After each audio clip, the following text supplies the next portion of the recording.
Всем привет! Это Крым Реалии, меня зовут Сергей Макрушин. Российский президент говорит, что частичная мобилизация в России, и надо понимать в аннексированном России Крыму, завершена. Но президентского указа о ее завершении нет. Кроме того, 1 ноября в России началась осенняя призывная кампания. Вроде бы ежегодная, но не каждый же год она проходит во время полномасштабной войны. Вот об этом и поговорим сегодня. Завершена ли мобилизация в России и на оккупированных ею территориях? Чем во время войны отличается от мобилизации призыв на срочную службу? Как реагирует на мобилизацию общества в России и аннексированном Крыму? 31 октября президент России Владимир Путин заявил, что в России, надо понимать, и в аннексированном Крыму завершена мобилизация. Но до сих пор не опубликован президентский указ, которым бы эта мобилизация прекращалась. Да, конечно, это было сделано моим указом, потому что по-другому по закону и невозможно. Но было сделано это по предложению Министерства обороны, это естественно. А сейчас Министерство обороны предложило мобилизационные мероприятия завершить. Я с юристами, кстати, поговорю, даже, откровенно говоря, не задумывался над этим. С юристами поговорю, нужно ли указом объявлять о том, что она завершена. Но она завершена, точка поставлена. К заверениям Путина уже присоединились министр обороны России Сергей Шойгу и пресс-секретарь Путина Дмитрий Песков. Однако, например, украинский генштаб в сводке за 2 ноября сообщил, что россияне продолжают получать мобилизационные повестки. Так завершена мобилизация в России и в аннексированном Крыму или нет? В официальной информации можно запутаться. 25 сентября Сергей Аксенов сообщил, что план мобилизации в Крыму выполнен, и она будет завершена в этот же день. На самом деле, то есть Крым сегодня закончит мобилизационные мероприятия до конца дня, выполним в полном объеме. Поэтому всем слова благодарности. И вот практически через месяц, 24 октября, исполняющий обязанности российского военного комиссара Крыма Евгений Кутузов в эфире телеканала «Крым-24» сообщает, что мобилизация продолжается и должна была завершиться до 1 ноября. Призыв продолжается. Мы еще не завершили, не выполнили то задание, которое спланировали. Оно у нас близится к завершению. И я думаю, что к началу призыва мы как раз с этой задачей справимся. Завершилась ли она 1 ноября или продолжается? Вот в этом мы сегодня попробуем разобраться. Начнем мы разговор с Ириной Седовой, экспертом Крымской правозащитной группы. Ирина, добрый день.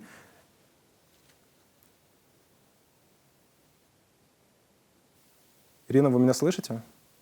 Я вас слышу, а вы меня? Да. Есть ли какие-то признаки того, что в Крыму завершена российская так называемая частичная мобилизация?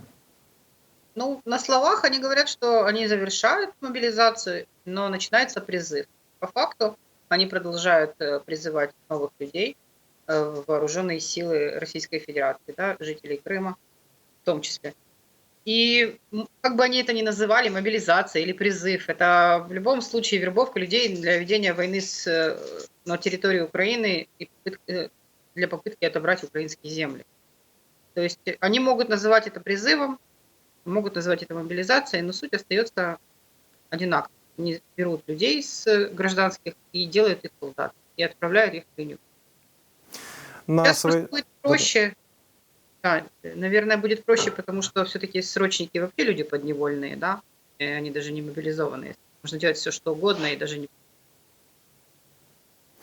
На своей пресс-конференции Путин говорил, что только порядка 40 тысяч из 300 тысяч мобилизованных уже находятся в зоне боевых действий. По вашим наблюдениям, похожа ли эта ситуация на действительность? Удалось ли проследить судьбу, может быть, кого-то из тех, кто попал в Крыму под эту частичную мобилизацию и, возможно, уже попал на фронт? Как вообще быстро люди, попавшие под вот эту российскую мобилизацию, оказываются на фронте? По нашей информации, обучение там сейчас максимум 2 недели, потом всех отправляют воевать. Ну, не всех, но многих, да, то есть уже есть случаи. И что касается самих крымчан, именно жителей Крыма, то сейчас мы зафиксировали вот последний случай, что человек пошел в августе в армию российскую, подписал с ними контракт, и в октябре он погиб. И его привезли, тело его привезли, то есть он погиб 3 числа, 3 октября, тело его привезли в Керчь 21 октября, очень изувеченное, и пришлось сделать экспертизу ДНК, чтобы установить его личность. И такие случаи, к сожалению, не редкость, и количество могил на крымских кладбищах только увеличивается. Среди них есть и добровольцы, и контрактники, и призывники, и срочники, и мобилизованные. В крымских и российских телеграм-каналах неоднократно публиковались сведения о низком уровне подготовки и плохом снаряжении мобилизованных, которых перебрасывают на фронт. После того, как скандал разгорелся в полную, российские власти Крыма начали уверять крымчан в том, что на подобные сигналы реагируют и обеспечение мобилизованных скоро будет полным. В телеграм-канале Сергея Аксенова теперь ежедневно практически появляются сообщения о необходимости поддержки участников так называемой специальной операции и их семей, но все пока проговаривается вот в формате анонсов в будущем времени. Что об этом известно, насколько экипированы крымские мобилизованные? Ну, у меня нет достоверной информации прямо из воинских частей, насколько они экипированы. Я точно так же делаю выводы по тем видео, которые появляются в сети. И то, что говорит российская крымская пропаганда, это одна картина мира. То, что есть в реальности, это совершенно другая картина мира. И общаясь с нашими украинскими военными, которые на линии фронта встречаются с этими всеми мобилизованными российскими, они говорят, что у них действительно старинные советские каски, вот эти железные, ржавые, и старые автоматы, и всех этих вновь мобилизованных без подготовки и без нормальной техники поставят прямо на передовую, фактически на убой.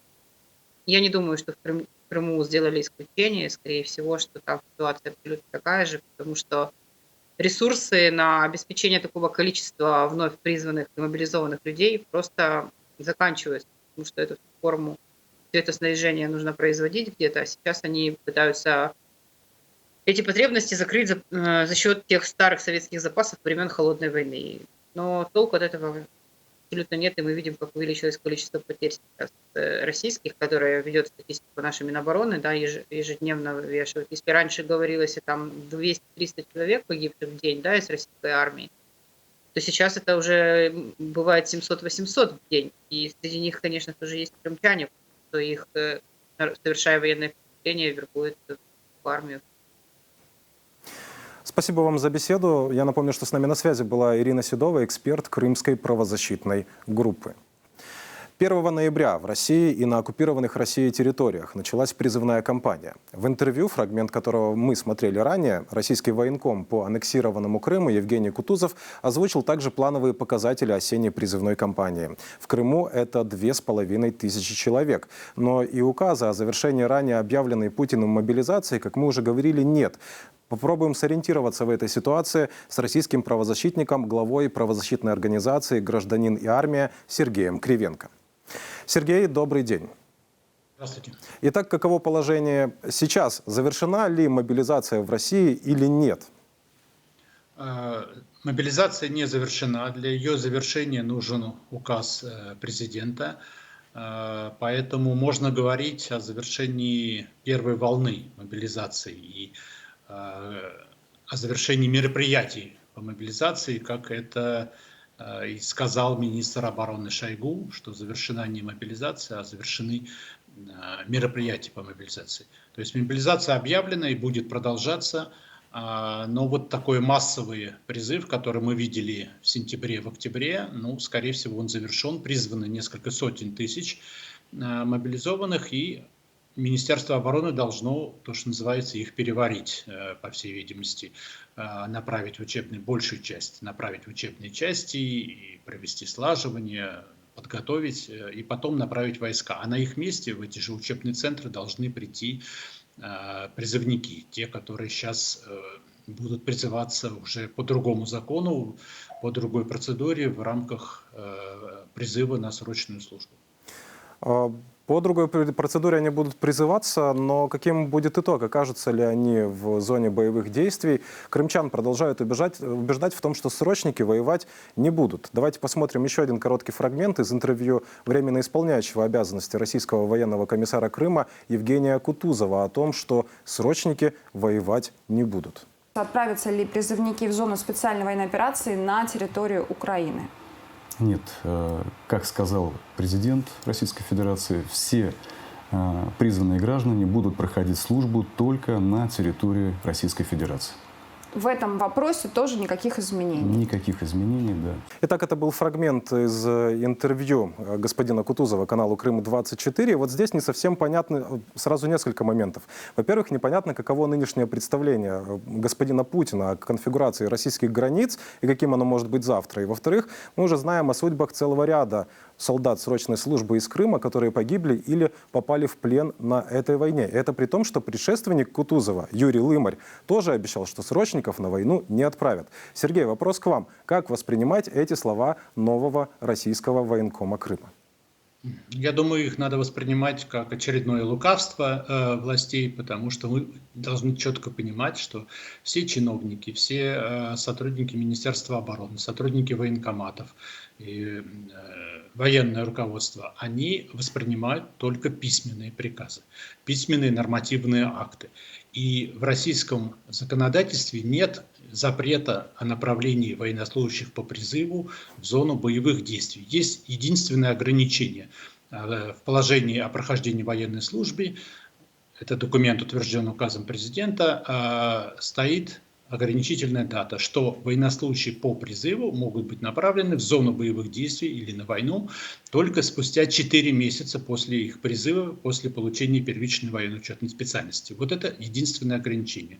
То есть, если в декабре молодой человек будет призван на военную службу, то, получается, спустя 4 месяца, в начале весны, он уже юридически может быть направлен на войну в любую точку, так сказать, Украины и в любую зону боевых действий. И эти все заверения и президента, и министра обороны Шойгу, и их повторяют руководители военного ведомства, это просто попытка успокоить общественность, потому что, ну, по крайней мере, до объявления мобилизации участие срочников было очень непопулярно в российском обществе и вызывало возмущение. И поэтому эти заявления вот направлены только для того, чтобы каким-то образом купировать это возмущение. Но если у российского, извините, что я перебиваю, если у российского общества какие-то основания доверять вот таким словам, были ли в истории России войны, вот когда обещали, что солдат срочной службы отправлять не будут, и не отправляли?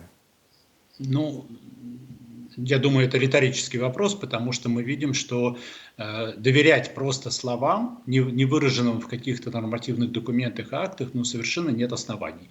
Президент России неоднократно заявлял год назад, что на Украину нападать не будет.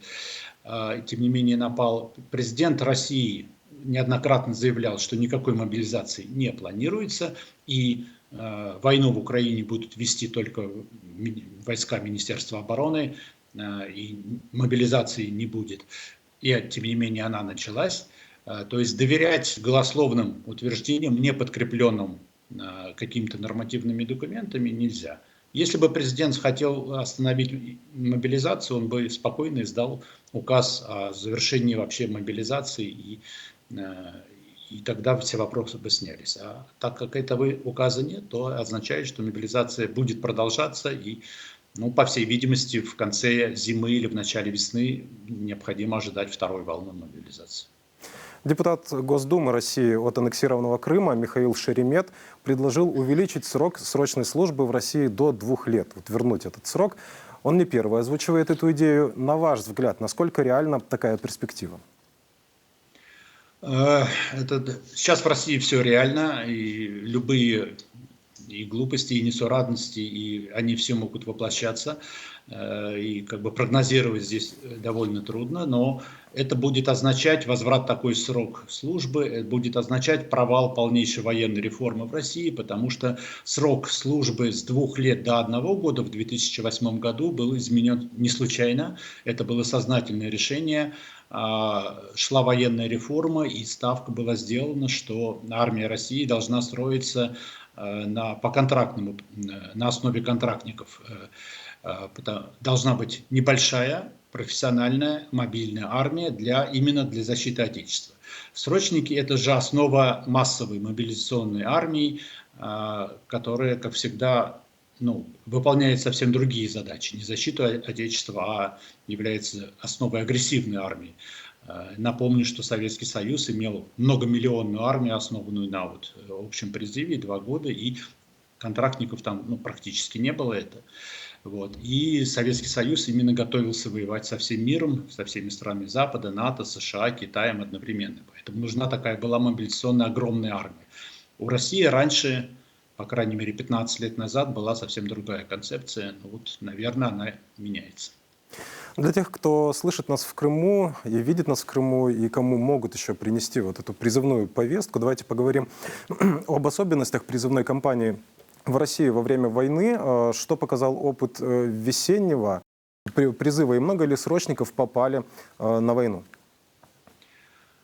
На самом деле, сколько попало, мы не знаем, потому что независимой статистики и контроля за Министерством обороны нет, но, по крайней мере, такие случаи известны. И самый известный, наверное, это крейсер «Москва», где были военнослужащие по призыву, но и в сухопутных частях уже было зафиксировано участие срочников, и не все из них вернулись, так сказать, после того, как родители поднимали скандал. Есть данные о погибших срочников, но какая часть, сколько их, это довольно трудно. А что говорить о призывной кампании, которая сейчас началась, в том числе в Крыму, я хочу напомнить, что для призыва по мобилизации, для тех граждан, кто не хочет идти, есть возможность идти, есть принятый закон об альтернативной гражданской службе, и любой гражданин, который имеет антивоенные убеждения, имеет право на замену военной службы на альтернативной гражданской. Поэтому это довольно серьезная степень защиты для тех граждан, которые не хотят идти на войну, не хотят идти на военную службу. Надо подавать заявление на альтернативную гражданскую службу, добиваться, обжаловать в суде, если будут отказы, и добиваться этого права, реализации этого права на АГС. Правозащитные организации готовы помогать таким гражданам, и это действенная помощь. Спасибо за беседу. Я напомню, что с нами на связи был руководитель Российской правозащитной организации «Гражданин и армия» Сергей Кривенко.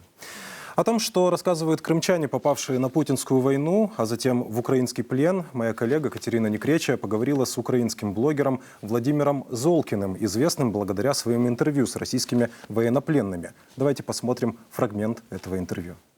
У вас были разговоры с крымчанами, которые под флагом России пошли принимать участие в полномасштабном вторжении России в Украину. Они это в основном тоже, если возможно, какие-то такие общие черты. Это люди, которых мобилизировали, срочники, или люди, которые по контракту сами служат, это профессиональные военные, которые осознанно делали то, что делали. Из Крыма это в основном профессиональные военные, хотя было и несколько мобилизированных. То есть, которые там служили, да, просто профессиональные военные. Пришло время, им сказали, иди, они пошли. А как они себе это объясняют? У них есть идентификация себя как украинца? Нет, она абсолютно отсутствует. Что у ордловцев, что у крымчан идентификация себя как украинца отсутствует напрочь. То есть им все равно, понимаете? У них и идентификация как россиянина не присутствует. Они привязаны к своему региону. Да, вообще, они вообще над этим не задумываются. Я же им всем ставлю этот вопрос прямо и спокойно. Говорю, вы украинец, вы русский, вы россиянин, вы кто? Угу. Да я не знаю, мне уже все равно. Вот так они отвечают. Понимаете? Было бы у нас заготовленное интервью, у нас, наверное, был бы заготовленный ответ на этот вопрос. Но они реально говорят, мне все равно. Оставьте просто нас в покое, чтобы у нас не было войны. Но я им задаю еще встречный вопрос. Как же мы оставим вас в покое? Или как вообще вы себе представляете, что вас оставят в покое, если на территории Украины идет война, куда пришли российские войска? Как мы можем оставить вас в покое, если российские войска сюда пришли, не наши? Им нужно было просто сюда не приходить. И вообще, когда люди начинают цепляться за какие-то нюансы, а вот там с пленными лучше себя ведут, а вот там с пленными хуже себя ведут, а почему вот так, а почему ваши солдаты ведут себя вот так или вот так, я говорю, ребята, вам не нужно обо всем думать. Вам нужно думать только над одним вопросом, что ваши солдаты вообще здесь делают и зачем. Просто пусть идут домой, и все закончится. Люди перестанут гибнуть. Геноцид, если уже хотите так, происходит ведь не только украинцев на данный момент. Ведь Путин фактически проводит геноцид и своего же молодого населения, потому что он же их шлет сюда на убой. А гибнут в результате и наши, и их. Полную версию этого интервью ищите на YouTube-канале «Крым Реалии» и на нашем сайте. А сейчас к нашему разговору подключается Эскендер Бариев, глава Крымско-татарского ресурсного центра.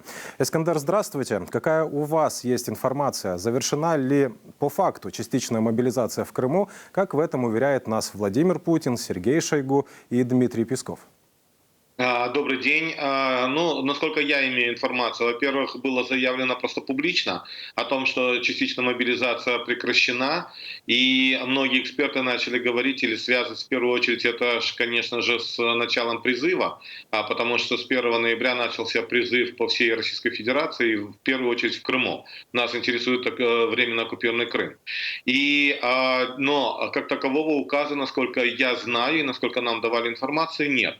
То есть, таким образом, мы видим следующее, что частичная мобилизация, с одной стороны, вроде бы вот та активная часть завершилась, но при всем том она продолжается. Насколько мы получаем информацию, все равно продолжают раздавать повестки, все равно продолжают проникать в жилье, приезжать к людям, и в том числе на улицах останавливать людей призывного возраста. То есть говорить о том, что частичная мобилизация прекращена, это неправда. Что касается призыва, то здесь как раз-таки действительно мы и исходили из того, во-первых, они объявили о 16-м незаконном призыве на территории временно оккупированного Крыма.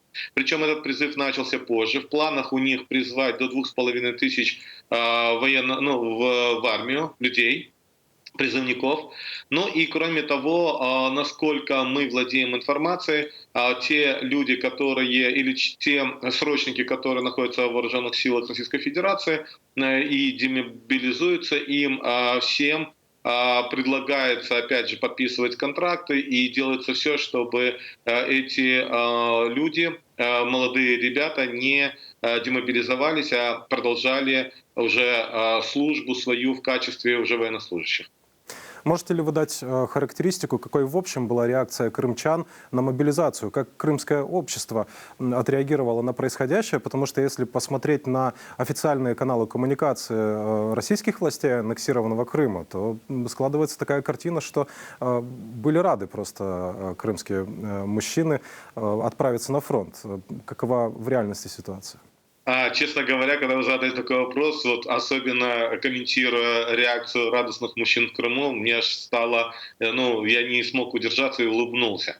Но на самом деле ситуация такая, что давайте опять же пробежимся по предпосылкам или подготовительным действиям с их стороны. Если помните, еще в июне появился указ так называемого главы Крыма Аксенова о том, что выезд с 19 сентября будет через Крымский мост осуществляться только с разрешения военкомата по предоставлению таких документов. Но этот указ был, или распоряжение, но при всем том, все-таки люди могли передвигаться, но во всяком случае это была, на мой взгляд, подготовка. С другой стороны, позже появилось распоряжение о создании не мобилизационных, а призывных комиссий на территории всего Крыма. И с одной стороны, далее появилась информация о том, что как таковой этот процесс он сорвался, то есть не полностью были созданы комиссии. Но теперь мы подойдем уже к более близким к мобилизационным процессам событиям. То есть на 21 сентября мы услышали о том, что в заявлении Путина о том, что с 21 сентября начинается призыв. Мобилизация частичная. Но к этому моменту оказалось, что у них уже есть списки потенциальных людей, кого они планируют мобилизовать, и у них уже выписаны повестки. И как раз таки потом мы получили информацию с достоверных источников, что таких повесток у них 60 тысяч, и они планировали раздать 60 тысяч повесток. При этом Да, эти повестки уже начали раздавать активно уже в первый же день заявления Путина, то есть 21 сентября. Далее, когда мы говорим уже о настроениях крымчан, то я всегда делю на 3 категории крымчан на сегодняшний день. Первая категория — это проукраинская часть населения, и среди которой, конечно, большая часть — это представители коренного крымско-татарского народа. Вторая часть — это больше такие вот коллаборанты, безразличные или коллаборанты. Это те крымчане, которые начали активно поддерживать в том числе и так называемую военную операцию против Украины. Ну и третье — это россияне, которые незаконно приехали в Крым. Так вот, что касается первой категории, то, конечно же, постоянно мы проводили и проводим работу, и, конечно же, первая реакция была на начало мобилизации — это как-то уклониться от самой мобилизации. То есть либо скрываться, либо менять место прописки, либо выезжать за пределы. И действительно массово такая категория людей начала выезжать за пределы Крыма. И мы знаем о последующих таких процессах. Допустим, тысячи людей оказались в Казахстане, сотни людей в Узбекистане, в европейских странах, в Польше, в балтийских странах, в Турции. Но мы столкнулись с другой проблемой в этом случае, что люди-то выехали. Во-первых, у многих из них существуют проблемы с украинскими документами. То есть у кого-то не вклеены фотографии, у кого-то есть внутренний паспорт, но нет, скажем, закордонного паспорта, у кого-то нужно переводить в соответствие документы.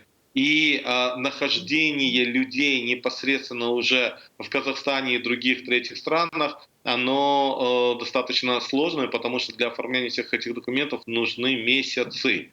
И поэтому мы со своей стороны, как Крымско-Татарский ресурсный центр, мы обратились во все международные организации, у которых есть мандат гуманитарного реагирования. Это в первую очередь ООН, это Красный Крест, это Красный полумесяц и ОБСЕ, для того, чтобы они, имея такой мандат, могли содействовать тому, чтобы хотя бы обеспечить временным жильем, пока люди переоформляют документы в украинских дипломатических Искандер, ведомствах. о каком порядке цифр идет речь? Во-первых, да, сколько, вот хотя бы по приблизительным подсчетам, крымчан вот ответили таким образом выездом из Крыма на путинскую мобилизацию, и у какой доли из этого числа вот возникают подобные проблемы с документами?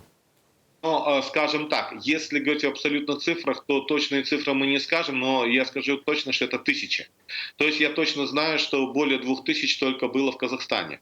Вся проблема в том же, что искали коридоры, каким образом выехать и как можно, не имея загранпаспортов российских, либо загранпаспортов украинских. И таким образом кто-то умудрялся проникнуть в Грузию, но большая часть это в Казахстан, кто-то через Беларусь пытался попасть в Европу или в Украину. Кстати, таких тоже немало случаев. Мы знаем десятки случаев, и молодые люди приехали сегодня на территорию Украины. Вот. И поэтому здесь, и есть другая категория людей, потому что, я имею в виду, из этой категории часть людей, это все зависит в том числе и от материального положения, потому что некоторые люди просто не смогли выехать, потому что понятно, что, учитывая такую массовость, учитывая все эти процессы, там начались выстраиваться в том числе и коррупционные схемы. И поэтому для того, чтобы как-то продвинуться хотя бы к границе, нужно было там давать взятки и так далее.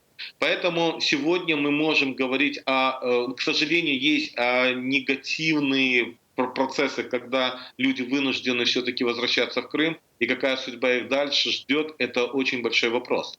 Но при этом на сегодняшний день тысячи людей находятся все-таки и в Казахстане, и в других третьих странах, и о них нужно сегодня думать, как заботиться.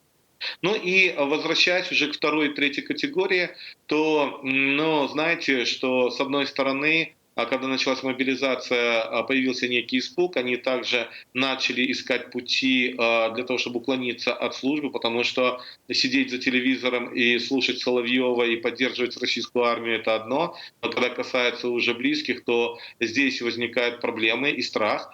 Но после активной пропагандистской работы, и, кстати, там активно сейчас ведется работа по героизации тех преступников, которые погибли на территории, или, вернее, были уничтожены или ликвидированы вооруженными силами Украины, они пытаются все-таки как бы поднимать дух, но при всем том люди же осознают, что толком в российской армии не хватает, не успевает подготавливаться их, потому что уже есть и 200-е.